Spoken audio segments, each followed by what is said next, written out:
Schwee The People, episode 6. Got Louie, got Shannon, got me, Sean. Maybe Mike later. Who knows? Mike off Mike, Mike. yeah. We're going to make that joke every time now. Mike off Mike. We'll call the segment. Oh, that's what the segment's called? Mike off Mike? Yeah.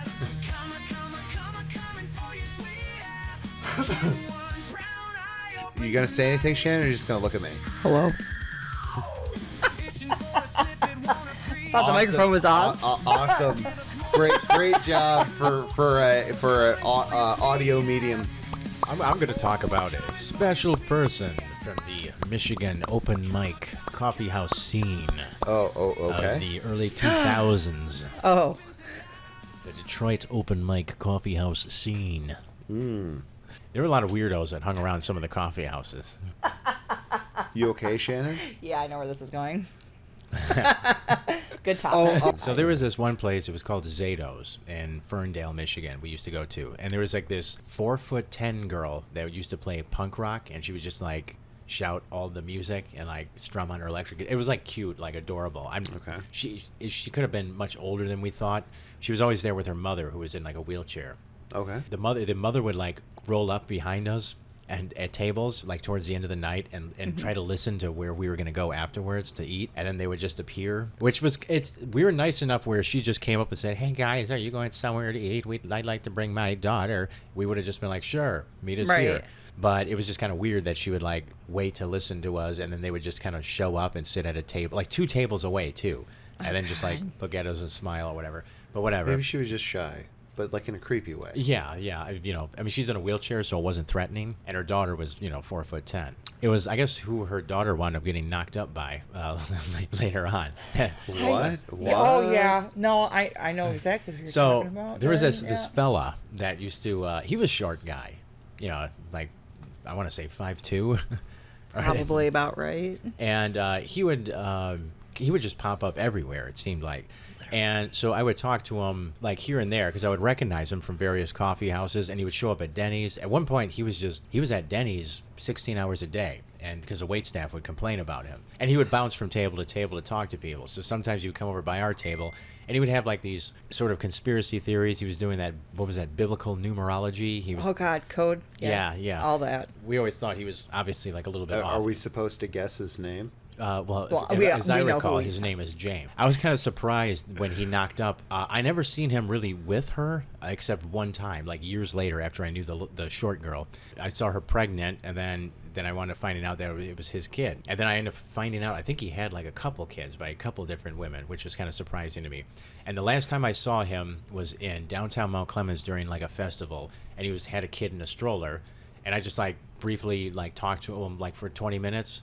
And was like, "Oh yeah, I haven't seen you around, blah blah blah," and then I had never saw him again after that. Shannon's being super quiet. I'm being so good right now. Right. Well, this was probably before I started hanging out with you, so I'm not sure. I see. The thing is, I tried looking him up again, and I couldn't remember his last name, so I couldn't find the article. So I can't say when the incident happened. You want to look it up, Shannon?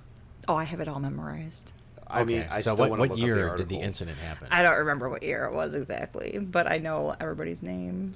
Just Google them real quick, because I can look up the article. I've read the court documents and the appeal filing and everything else, and I will gladly broach the subject with all the glorious details that I know about the subject you're speaking on in particular, and the rest of them. As it turned out, right, Shannon knew him. Yeah, let's start from the start. How did you meet James? How did I meet James? Okay, hold on. Sorry, an obituary popped up, so I needed to make sure that wasn't him. Okay. How I met James was, ironically, at a Denny's, probably when I was about 17 or 18. I was hanging out with Maria, and we ran into these 2 guys at Denny's. And one was James, and one was his friend. I can't remember what his friend's name was. And he seemed interesting. He had some poetry, whatever.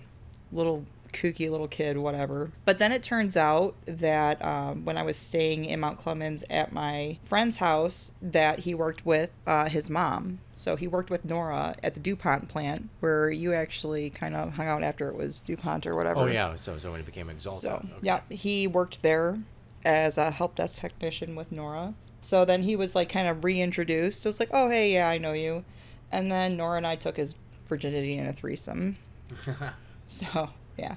I did not really particularly want to. I wanted to go to work the next day, but they ended up dating. How big was it? Of that. He was probably about average size. That's surprising because he was like short guy. So, Probably one of the best fucks I ever had. Oh. Because he probably had like That schizophrenic energy. it was like the hardest cock. And Oh. it was good, and I hate that. I hate that, and it's like I've had relations with him several times. I don't want to hear about. But this from he's my still. sister. I hate him. I do not like him at all. But Well, see, when I first met him, might have seemed a little bit off, but he just seemed like your typical artsy coffee house kid. Mm-hmm. And it wasn't until he was in his mid-20s, which is usually when schizophrenia starts. Or you didn't look it up. I forgot to. I got distracted. You got distracted by his hard cock. By his By hard his throbbing cock. throbbing hard apparently. cock. Yes. His thing was he had this girlfriend at this church, and he was very big on this Cornerstone Church, and like they had like this music festival and blah blah blah blah.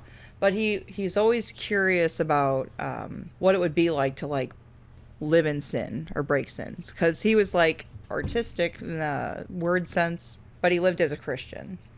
And so we took his virginity in a threesome, which so it was was more like like you guys were just like, let's corrupt this little. it felt like that at first. He ended up after Nora and him broke up after 2 years of being together. She was like 39 and he was 19, and her kid was like 16. So that was like all sorts of messed up.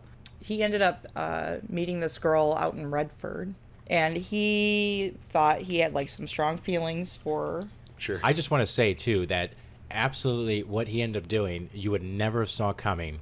No. Like he was the No. nicest, most timid. There's like very few people I have gotten physically violent with, and he is one of them. Okay, but didn't he move in with you for a period? No. He might have thought he did. Okay, but he was like crashing there type of thing? No, he tried staying the night once, and I made him sleep on the floor like the dog that he was. And then Oh, you would remember this Maybe. guy. He always had the I goatee. mean, like and I remember him like hanging out at the condo. he a came couple of over. times. Christine brought him over when she was staying there, because I was like, "Where the fuck did you come from?" And that's kind of what I remember. And so he tried staying there. I let him sleep on the couch the one day. I don't know where Christine was, so maybe it was prior to. No, I did let him sleep the one day. Made him sleep on the floor. Sean's friend Steve says he remembers him being on the couch one time when he came over to your place. Yeah, that was probably around the same time. But he tried staying there, and I made him get out of my house because there was no way he was going to be there without me home. And then he wanted to start like bringing people over and like using my place like a sex haven. And I told him to go fuck himself. And then like the last time he and I talked, he was like, "It's so cold out here, and I'm walking by your place, and I hate you so much. I'd rather die out here than ask you for a place to stay." And I said, "Okay." He Good. was trying to do some reverse psychology. Yeah, on it you. wasn't going to work on me because this guy is a professional like moocher. Like I can't stand him. I mean, I kind of got that idea, but it was almost pathetic and sad. I found him pathetic and sad. Well, let Like, me get more into it because so like we watched him do it with Nora. There was another woman who was older who he ended up sleeping with for a while, manipulating for money. And he had like a couple of women who just must have been like so insecure that he would troll around with. Well, he ended up meeting this girl in Redford. He really liked her. He got her pregnant, and she ended up sleeping with his best friend. His best friend at the time, his name was Sean. Was that the short girl that I know? No, Okay. but I'm going to get into that too. You know So- her then. I don't know her, But but you I know know of her. of her because Okay. I've dropped him off at the hotel. I'm sorry, the motel they were staying at. And I'm pretty sure he was sleeping with her mom too. Oh God. Is the impression that I The got. mom was an old hag in a wheelchair. I'm sure she was. He did not care. So I was mortified because, yeah, he had gotten this girl pregnant and given me the impression that he was sleeping with her mom also. So when you start talking Gross. about that, that's what I was like, just hearing that, I was like, wow, that's the level that was at. This one girl he really liked, the mother of his first child, ended up leaving him for his best friend. And then they both like ghosted him. This is after his family ghosted him. But after he started dating Nora, his family moved out of their family home and moved to a different city and never told him where he lived. So he just ditched him. They literally ditched him. That must have been when he was hanging around Denny's, right? Probably. He ended up staying at a house by Trixie's. I think it was kind of like a blue house for a while. I know I'd visit him there a couple times. It was like a homeless shelter? Or? No, it was a house. It was like somebody's house. When you said blue house, I thought you meant that's like a no, brand of no, I mean like it was shelter. a literal blue house. So it was like a couple roads up from Trixie's. I think it was in walking distance, maybe like 2 or 3 houses right off Gratiot in one of those side streets. Trixie's was a coffee house on Gratiot. And Yep, I've only been there like twice. Where a lot of weirdos would hang out at, but I mean it was cool. So at least 2 kids. And that was probably the one he had access to at that point, because I know his first child was not being raised as his at all. She wanted nothing to do with him because he's a piece of shit. The thing about James is, like, because he started talking about a lot of conspiracies and how he was having conversations with people in the CIA, and then started talking about codes in the English language and all this other questionable stuff. He literally had like a Bible, and he was going through it and underlining things and writing numbers down. And... He was going places, right? But here's the thing about him. Like, it's hard to discredit some of the things he says when he brings stuff to the forefront that you just never would think of. So he had information on 3D printing in the early 2000s. Okay. Like, when I was living in the trailer, he was telling me about 3D printing and the concepts behind it. Like, a company in Southfield that was creating the technology and how big this was going to be. And I'm like, this is completely stupid. Like, what are you talking about? And like different kinds of like bots on the internet, like how big those were going to be. Because this was not stuff that was really around at that point. These were this is like social media too. Where So like he fell off the face of the planet after I told him to go fuck himself, basically. And I thought that was fine. So like for me, like 10, 15 years later, whatever, 10 years later, I'm like, this kid's got to be rich sitting somewhere. Like, I know he was out there, but like he knew about all this stuff before it was a big thing. Like, you said he was working at DuPont and doing what? That he was doing help desk like the help desk for like computers and stuff. That's what I mean. He might have had some IT knowledge. He did have IT knowledge. So like, it's the last time I ever heard of him actually having a job also, which always pissed me off because I couldn't understand. He got laid off from DuPont and then nothing. He didn't work. He carried like a backpack with bolt cutters in them and stuff, like all this weird crap. Oh yeah, I stole a car. Yeah. Flick you. So he gives me a copy of the Serpentine Handbook that kind of touching back on aliens for a moment explains that aliens are actually demons and all this other weird stuff. But like I had the whole thing on a computer and I've never been able to get another copy of it ever, except for the one copy he gave me, which I thought was really weird. You were kind of getting into that stuff though. But I was like I'd heard of this stuff from. He had like a disc. He had a digital copy of it that he had given me. Like I remember having conversations back in the day with Shannon where she was like trying to convince me of some of this stuff. Well, of, like the alien demons and stuff like that. Because it was a weird thing. Yeah, it from a metaphysical standpoint, or like the way that they're talking about like 4th and 5th dimensional beings, it kind of makes more sense now, especially with the whole humanoid thing, more so than great alien UFO. Like, well, they also have that whole anal probes. What do they call them? The reptiles. They have a name. Saurons. Saurons. Oh, so you have the Greys and the Saurons, and then there's a godlike alien that's supposed to. That would technically be the intergalactic version of the Second Coming. It's like a very Jesus-looking flowing blonde hair. That alien is supposed to step in when the Greys and the Reptilians start their war on Earth, and we're all in danger. Then this third alien is going to come in that's going to be like Jesus and stop all the war. I am so listen. There's like the Pleiadians and all this other stuff. There's like 1,700 different types of alien conspiracies that all have their own storyline and arc. And like some aliens like live underground and Hollow Earth, and there's like a whole thing. There was a guy doing a speech one time. With forgot about that. I like Hollow Earth. About that well, he had part. a stump.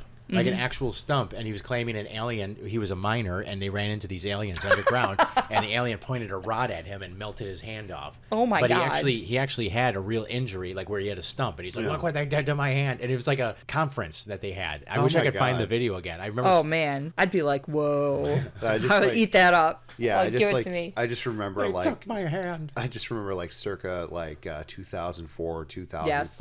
I'm working for Steve's uncle, just getting into like weird conversations with Shannon, because at that point I'm like I'm starting to become like agnostic and stuff, and she's like, well, you don't understand like the codes in the Bible. Like she starts like talking to me about because I'm buying in. I'm buying it after that Serpentine Handbook. I'm like late 90s, early 2000s was so glorious on the internet. It was the creepiest thing.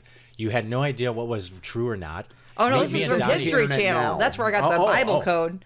We used to go to this site called Gozums. It was Ghost Hunters of Southern Michigan. Yeah, Gozums. To hunt Gozums, the ghosts and goblins and Gozums. And but yeah, the site had creepy music playing, and they had all their pictures of the cemeteries they go to, and the orbs and the stories, and like me and Donnie would be up at like 3 a.m, just chain smoking cigarettes and drinking coffee and like scrolling through it, and we didn't believe it. But we still got the creepy factor out of it. It was the thrill of like, but what if? But no. But what if? But no. Yeah. And the internet was so fun to me in like the late 90s because of all the stories you'd find. We weren't programmed, even though you didn't believe it, you do believe that the person writing it believed it. Like it didn't feel like that con was there yet. You know, the con came later on where people, like you have the genuine freaks who believe they saw ghosts or aliens. And they're interesting because they genuinely believe it. So you don't hate them for it. No. You know, so you actually like. Well, this isn't a dig on you. This is a dig. This is literally. This is 25 years ago. This is 25 years ago, and this is literally everybody who talks about conspiracies. They have the you know that condescending tone that atheists get accused of all the time. Yeah, that's what of knowing. That is what they have. Like because they.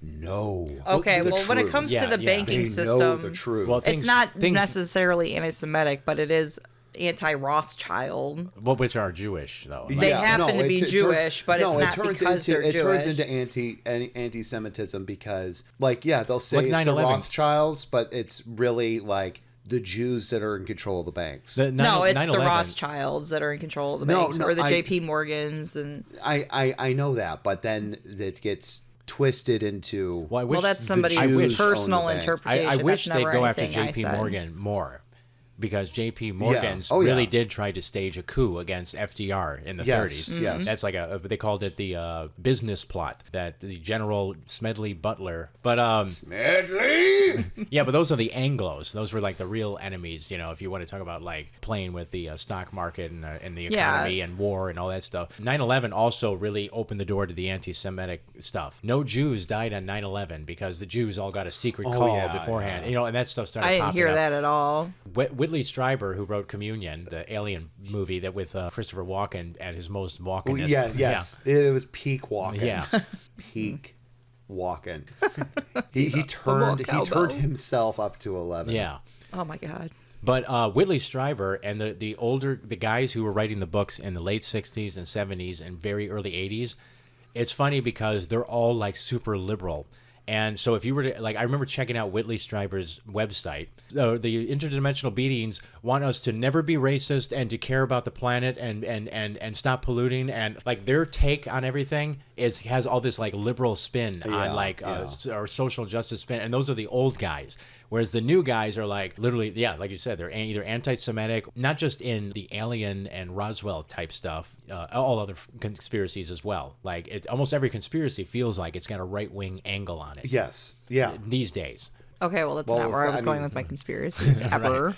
She's talking about conspiracies pre. Wow. So this that's goes back not to how everybody sees it. This goes back to the biblical numerology she's talking about and its relation to James. Okay. That's how far we got off. Yeah, that whole code was on the History Channel, and it had to do with like the Torah and how that was written, which I don't know if you know the history of that, but there's like no spaces in the Torah because it was allegedly written from God's lips to Moses' hand. So that's where the code comes in. It's kind of like a word search and how whatever they discovered when they plugged it into this computer software or whatever. Well, we live in a matrix find something covered in code, right? Uh-huh. But that's true. Okay. That's not a conspiracy. But also, like, the only reality I am concerned with is the one that I interact with. I know. So the one you perceive. That I interact with. Yeah. That you perceive, yes. One time I took LSD, and I had this thought of, like, what if we're all still microbes, and we've been microbes for so long in a dirty puddle on a completely, like a planet that's just got a shitty atmosphere, and there's, like, no actual life on the planet. Yeah. Life only exists in these soupy puddles of water. And we've been microbes for so long that eventually they're like, this sucks. So we start shooting electrical impulses and connecting to each other, and we start creating a world in like our brains. But really, we're just little microbes floating around, and we're all collectively creating a simulation where we imagine ourselves as people and animals and we got the subconscious collective going where we're like bonded. So our electrons floating between each other. So nobody can break it. Well, we're one organism. Yeah, but we all have a hive mind, and we've all decided to establish pain and death. But we also all subconsciously know it means nothing because we're all in a puddle. And then you have people who, like James, who might like take it too far. Who's James? The guy with the hard, stiff cock. Oh no! That was in your sister. No. Very hard. No. Never did anything anal again. I was thinking this guy went somewhere with all of his wackadoo, like... Oh, he went somewhere. He did. He went a little bit crazy. Well, you also got to understand, too, at that time, in those coffee houses, you would run into hippies and people that had read books on... And it was just fun to talk to people about their weird theories. Because, you know, it was a super social environment, and it was also a very open environment. It was like coffee houses, especially the ones that had open mics and stuff, was some of the places where there were safe spaces for gay and trans people at a time like... during the Bush years, you know what I mean? So everyone was very open-minded and giving everyone a chance, and you were never really that threatened by them. So it was also a place where you also heard your radical politics and shit too. So he probably got some sort of weird high of going to the condo with Christine because he had already known. Because like I said before, like he had spent the night and thought that he was going to stay. And I ended up kicking him out of the house. Almost immediately when I came home and saw him there, it was like, what are you doing here? Like, oh, da-da-da. Like, okay, well, then he had to leave with her or whatever. See, I wonder if that goes along with my theory that I didn't realize. Scott Abels ended up bringing this up to me, but I asked him one time. Scott Abels is Bing Crosby's nephew. I still talk to him. You want to go pick up that name you dropped? Sure. But he's like a log cabin Republican, so he's like, and now he's not a Republican anymore. I would argue with his Republican friends and shit on Facebook and stuff. And one time I asked him, like, do I intimidate people? Even when I'm being nice, they get like so butthurt when I would like argue politics with them in a gentleman's way. And then I also noticed there would be certain girls who would look like they liked me, but then they would just not say anything. I can tell you what it is. Straight up, people are intimidated by your charisma. James, he acted so timid and afraid, just quiet and like hanging on my every word. If he started talking his crazy shit, I would tell him, shut up, that's boring. He would just go, okay. I could see this very well because he had so the one time I threw him out of the house, like at Nora's house, I literally picked him up by the back of his neck and I threw him because he was so condescending and he just thought so little of, like, the way he would treat women was terrible. Like, and like I needed to talk to him about something regarding Nora one day. He just blatantly ignored me. Well, I have a hard time with that. I need you to acknowledge that I'm talking to you or having, and you know, like this whole like existing thing, like trying to get in touch with you. Like, I don't like being ignored like that. I don't like being disrespected like that. I can't handle it. But he would specifically go after women that would like be submissive to him. Okay. The fact that it definitely made sense that he would get with that little midget girl. I never met her, but that it does make sense. And like some of the girls he was with, you know, not exactly hot. When it's time to read the article. Because that'll be the big reveal. You found out first, right? So I have this thing where I go through and I like look at people I used to know or people from high school and like check out Otis. I type in obituary. And, obituary. Which unfortunately has like worked 3 times. Like, it's worked a lot for me too, unfortunately, as well. And I've lost a couple friends to different things. And some people have gone to jail that I was surprised about. And like James, when I looked up his name, like I would look him up periodically over the years and there'd be nothing. And I'm like waiting to see his article on Fortune magazine or something stupid. And it was like, no, it was just about a year after said incident that we have not said yet. I see this article and I think Sean's gonna. Yeah. What year did it happen? This is from Up North Live ABC. Man sentenced in 2016 murder of girlfriend's father.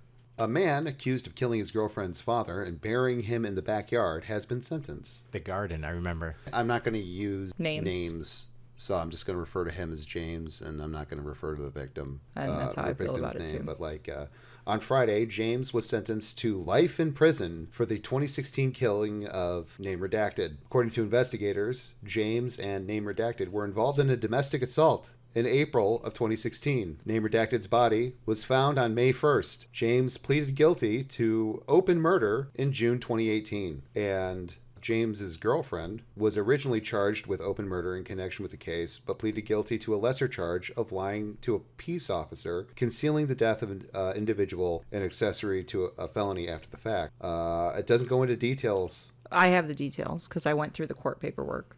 Because I had to know what exactly happened. It was in winter, right? Or there was snow on the ground. It was like in a fall type season. Okay. So there was snow because it was so far north, I think. And then one day his family members came up. Yeah. And they saw that snow had been cleared off the garden area. Yeah, and the dirt was like tilled and stuff, and it was out of season. Basically, this man was... Oh, I think he tried to make an appeal. He did, and I will get into that also. 2021? Yes. Boy. Oh, yeah. It's stupid ugly. I just downloaded the PDF. There you go. Basically, they had been fighting because the kid was a fucking jobless loser. Yeah, I got the impression that him and his girlfriend were living with the dad, and he wasn't doing anything or hanging around. Yep, and he's probably playing on the internet because in his mind, he's got a huge like hacker presence, right? He's got hacker friends in the CIA. He's got to hack the mainframe. Yeah. He thinks he's in a position of power. This dude is probably like, shit or get off the pot. Really, I think she has kids. Then this guy's here just playing on a computer, no job, no ambition, no drive. And so him and this guy get into like an altercation. Well, this pisses James off because he's like, I know what I have to do. And this is something he's always been curious about.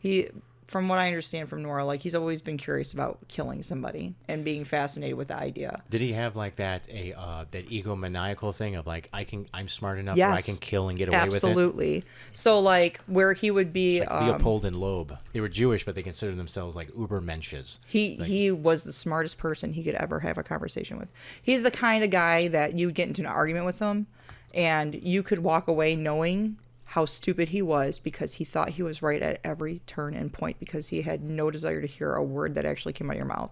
So the fact that you could shut him down must mean like he kind of idolized you in a way, or he was observing you. One time he came to our table and I was not in the mood to like listen to his shit. Yeah. And when he walked up to our table in Denny's, I went, fuck off. And he just turned around and walked away.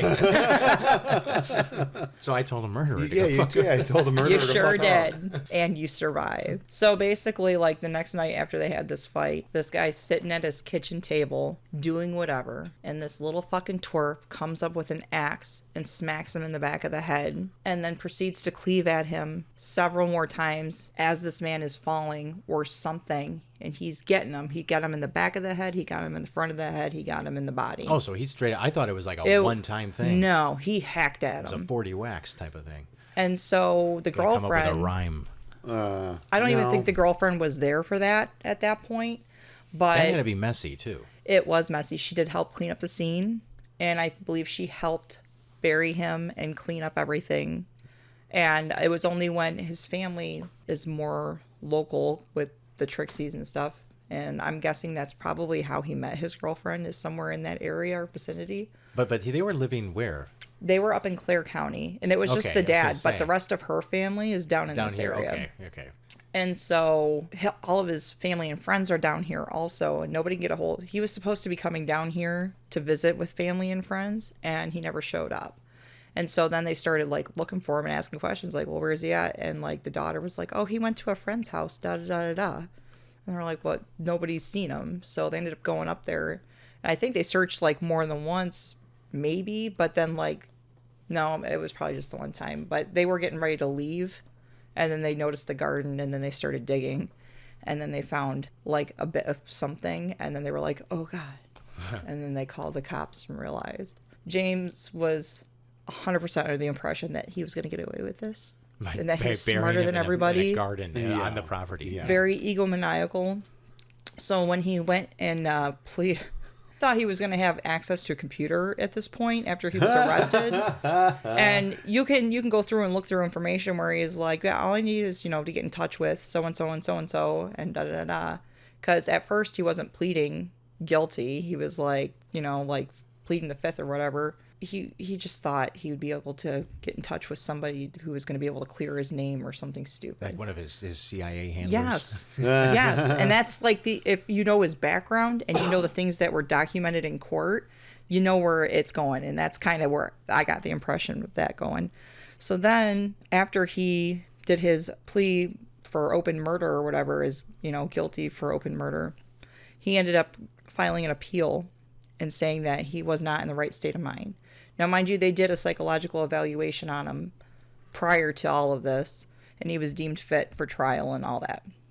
And he was deemed fit to plea. Yeah, it takes a lot to actually be considered too insane. And so just because you're a little bit schizophrenic and believe in like some conspiracy theories doesn't mean that you're unfit to stand trial. I don't know that he was even schizophrenic because he never talked about like seeing or hearing any auditory hallucinations or anything like that. Maybe he did to you, but a lot of times schizophrenics might not admit that, right? Or they present it in a way where it's not presented as a auditory or visual hallucination. It's presented as like a fact. Like the other day, I saw a shadow man walking down the street. They're talking as if it actually exists. I could see it more like a schizoaffective, maybe. Where I wonder if it had to be some paranoid delusions. Yeah. So I did like day hospital for a couple weeks, and one of the guys in group therapy was schizoaffective, and he was there because he had an episode where God was talking to him through the television to tell him he was a Jedi and that he needed to turn himself into the witness protection program.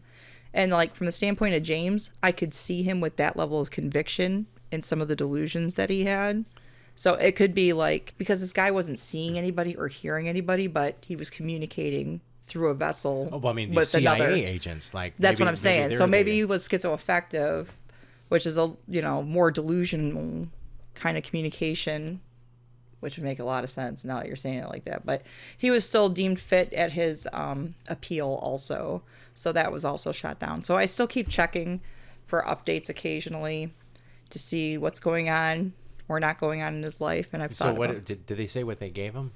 Life. Life. Like That's it. Just total life, no parole. I mean, I guess if you hack somebody up with a axe, and they might have got him to admit at some point in the court things, like the whole reason he did it is because he was being ridden for not getting a job, and No, I'm just going off of my own assumption of what would piss me off about him.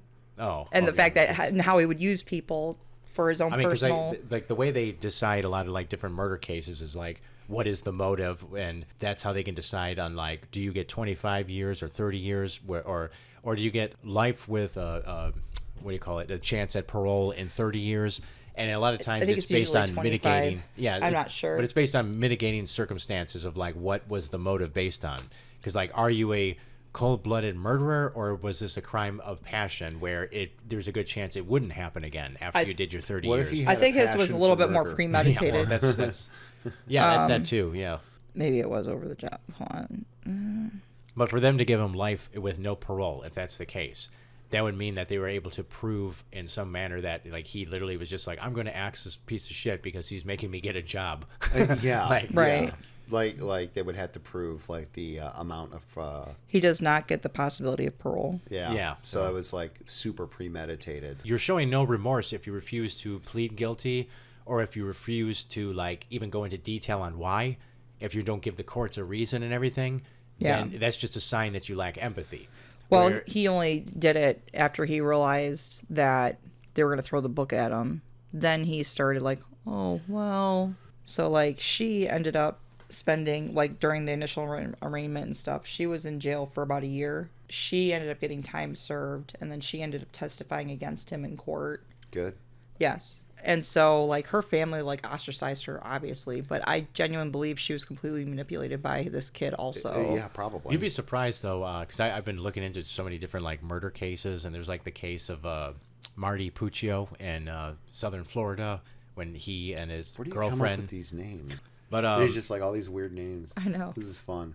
But yeah, he fun names. The girlfriend was technically the instigator, the one who riled up like 5 people to murder this friend of Marty, her boyfriend's, Marty Puccio's, to get even, like, because he was like technically a piece of shit and a bully, and there's all these different stories and stuff like that. She actually is out of prison now. Right. She had to do the longest. There was 2 other girls involved, but they did like the most they did was like 6 years. Because one girl was just there to lure Bobby Kent to like where they were going to kill him with the promise of sex, and then the other girl was her friend who was supposed to give off the signal to let everyone know, run in and start stabbing the shit out of him. But it was because of his girlfriend being the biggest instigator, and everyone was able to testify to that she got the longest sentence, but she was still able to get out. All she had was time served. Oh, really? So she didn't even... Yeah. She did spend a year, but because she testified against him, and they decided to spin it that she, and now, I genuinely believe she was a victim of James's manipulation also. But now if I came home and found a dead body here and Sean goes, help me clean it up, and then I clean it up, and then I lie to the police, do you really think I would get time served? No. Right. So women do get a pretty good break. That was her dad. Also, and the kid's grandfather. Okay, now if he told you to stay away from the house and you came in, it's a different story, because then you're like walking into it. The most likely thing is Sean would treat the murder victim just like he treats the rest of the house. I'll get it later. He just puts a garbage bag over top to cover most of it. Don't mind that big lump covered in newspaper. He'll write a note on his erase board. Take care of body. Clean up body. Then he'll put a coat over it and forget about it for another year. What happened here? Like my new chair? Mike came over and there was an accident. Yeah. She giggles and you go, stop laughing at me. Yeah. Yeah, I go full fucking rage incel on her. Why are you laughing at me? I could have raped you, but I didn't. What was that? So, yeah. I don't know if any of our conversations with Michael fit into this one, but I can give Mike a call, see if he wants to talk. See if he know. No, he wouldn't know, would he? No, he's not going to know him. No. Yeah. I'm going to cut this out. And the answer is no. Hello. Hey, Mike, you're live on the podcast. Oh. Hi. Mic off, Mike. Hey, Shane. Mic off, Mike. Hey. Yeah. Can you hear all of us? Are you guys going to say anything? Did you go clone shopping? No, didn't end up going. No. Oh. I'm sorry. So we're just talking about Shannon's former friend who killed somebody. Those are all in quotes, by the way. I use the term friend loosely. More of an acquaintance, an intimate acquaintance. Does this feed through into your phone? Yeah. Yeah. Oh, so he can hear me clearly? Yes. Wow. He should be able to. Is that true, Mike? I can hear you guys. We were also discussing that even though you said you didn't feel anything, you had a noticeable euphoric positive mood change after your 4 shots of kratom. Yeah. That's when we got that hour out of you. Well, you can tell the difference between now and last night when we recorded with them. Yeah. I'll hear that later. Now it's just like one word answers. The cologne episode. How you feeling today? No. Okay, I guess just got back from grocery shopping and doing regular stuff, I guess. How are your genitals and anus? What the fuck? Good. Oh God. Just don't. Hey, he said good. He said good. Good is an acceptable answer. We can move forward. Satisfactory. He said good, and then he was like, "Oh wait, oh shit, good God." Good to hear everything's flowing right. Yes, the conversation was making me sick earlier. So. Oh yeah. And welcome to Schwee the People podcast. Yeah, at the end of the podcast. You're going to be the final segment, so. Yeah. You got anything for us today, Mike? Not really off the top of my head, except kratom makes you feel good. So yeah, he likes it. Hey, Mikey, he likes it. We got a fan. We got to get kratom to sponsor this podcast. Yeah, kratom as a concept. Yeah. Just the whole industry. Not any particular brand. Yeah, just the entire big kratom. Big kratom. Oh my God. The ongoing gag will be like, Shannon, you should try this. And me going, no. Why not? No. Just no. Hold her down. What's your issue with trying to make people try things? He thinks it's great. He's trying to help them. Because you're sharing the experience. If I had a good cheesecake, I would want to share that as well. Yeah. Fair. Louis been trying to get me to do acid for how many years? Oh, God. You've done Molly, so I don't understand why. I'm under the impression those are 2 totally different drugs. Thank you. Yeah. This is somebody who's done both. So I haven't done acid. Oh, you haven't? My mommy scared me into not doing acid. Oh, what'd she tell you? She said, you're one of those people that likes to be in control of your reality, and so you're probably not going to like acid. Oh. Yeah. So she didn't tell you the fake orange juice kid story? No, she said. Do you remember hearing that? If you like being in control, don't do acid. There was that story, the acid LSD scare story about the kid who took too much acid, and now he just sits in a rubber room, and whenever somebody tries to touch him, he says, "No, I'll tip over because I'm orange juice." Okay, that's I'm bullshit. A glass of orange juice. Nothing like that. I know a lot of people have had really good experiences with it, but I'm kind of. Yeah, there's also people who've had a lot of bad experiences with it. Yeah. Very few. Wasn't that one of the things at Woodstock is that there was bad acid going around? No, it was a mixture of acid and amphetamines is what killed the sort of hippie high. Acid, like when they would smoke weed and they would do acid, and I think there was even early batches of MDA, not MDMA, but MDA, which also became popular in the disco scene. And then there was like also speed, but that was usually meant for like a certain type of person, like your bikers and truckers and shit. But then the hippies started mixing cocaine and speed with acid. Oh dear which God. would be because acid is already kind of an upper. You're already Is it another upper? Yeah. So and then when you add the come down of cocaine with like your acid high or the come down of amphetamines and the mixture of like being up for several days and not eating and all that stuff, then you start having your psychotic episodes and your violent episodes, and that's kind of like what killed the whole sunshine of the hippie movement. Yeah. Well. So that's where George Carlin got most of his topics that he came from, probably. I just watched the thing about him recently. Yeah, I did too. There was a documentary on I forgot what channel it was on, but yeah, it went into like great detail the stuff that he was doing, and he was big into cocaine for a while. I know that. Oh yeah, he was huge into it. I mean. Who wasn't? Am I right? Yeah. Well, especially everything I learned about like Saturday Night Live, and I guess National Lampoon, but like that whole scene. But they must have had some really good stuff. Yeah. To be doing it as much as they did, and to still look healthy. Like Chevy Chase always looked like a healthy person, and to think that he was like a coke addict for like 10 years is just kind of like weird. That explains why he looked manic a lot. He really did. That was it, though. He didn't look unhealthy. But yeah, he looked manic. Athletic, and he kind of had that little bit of a not a double chin, but it was just the way he was. He had that chin and that little but that's almost like a sign of health. Like, oh, you're eating enough. Little gullet thing. Yeah. Yeah, I like when mine's gone. I got like 60 pounds to go. Now I'm all self-conscious about my chins. I was thinking about it on the way down. I gotta grow earlier. my beard back. I was like looking at myself in the mirror and I was like, I remember when this was gone, when I would look in the rearview mirror, and I would need to get back to that. It was a nice time. Speed will do that. Go like this. Yeah, I know. That's why I gained weight, because I stopped taking Adderall. Yeah. And stopped smoking at the same time. So like how any could you form do of both?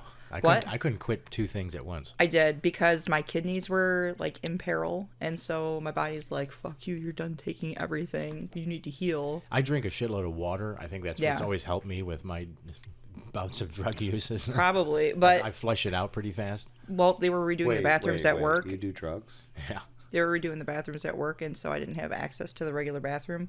So it was like a quarter mile away to go pee.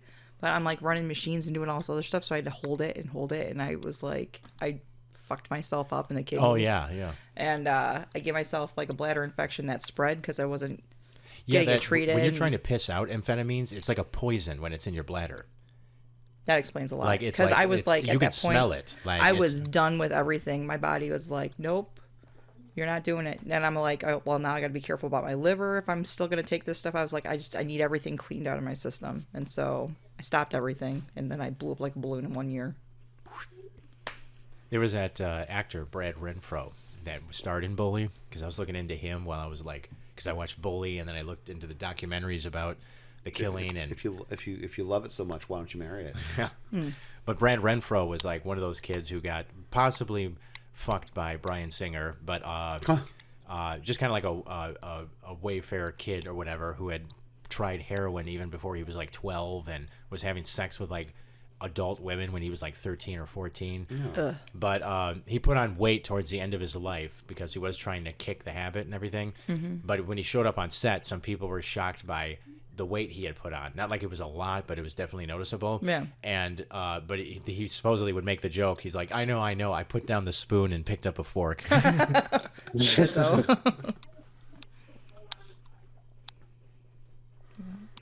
Well, we're just about we're past an hour. So yeah, this'll do.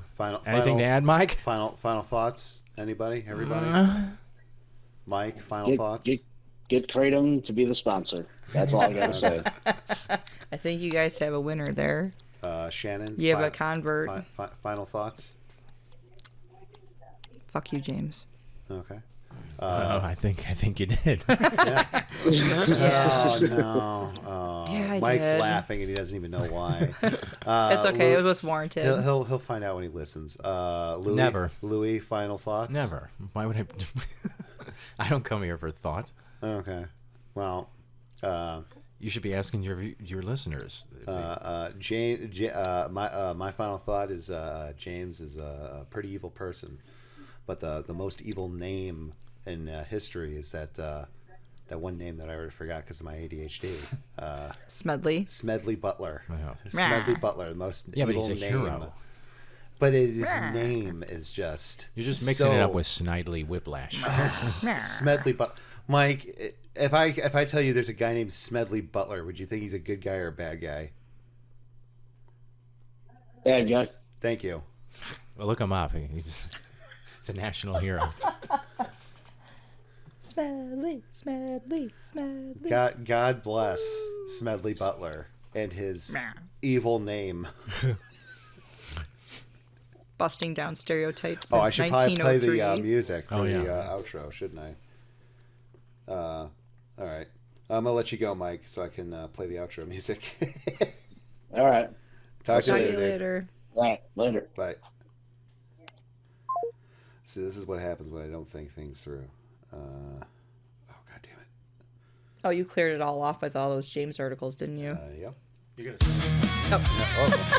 I meant to fade in. Yeah, do that over. Send me the article too, so I can get his picture. I already did. Okay. Oh.